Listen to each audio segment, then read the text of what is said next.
چھوٹا آدمی ہوں اور کمزور ہوں، کوئی ایسی بات نہیں کرنا چاہتا، لیکن میرا دل کرتا ہے ادب سے عرض کروں کہ دین کے دعوے کرنے والوں تم سے غلطیاں ہوئی، ممبر و محراب کے وارثوں تم سے کوتاہیاں ہوئی ہیں، مسند ارشاد پر بیٹھ کر پیری مریدی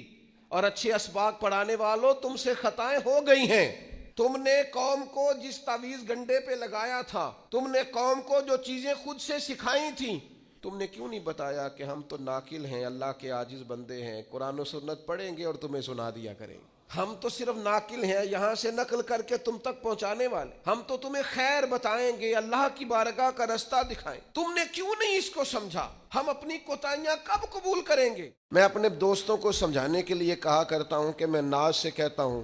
جس طرح کے استاد مجھے ملے ہیں دنیا میں کسی کو نہیں ملے، اور جس طرح کے ماں باپ مجھے ملے ہیں میرا خیال ہے شاید کسی کو نہ ملے ہو، اور پھر اس کے بعد جس طرح کے دوست، شاگرد، مرید، پیار کرنے والے، کہ دیکھو نا دوستوں کو جگہ نہیں ملی، کھڑے ہیں یہاں پہ، تو میں پھر کبھی کبھی ناز سے کہا کرتا ہوں خدا جانے بلندی ہے کہ پستی، پر جہاں میں ہوں وہاں کوئی نہیں ہے۔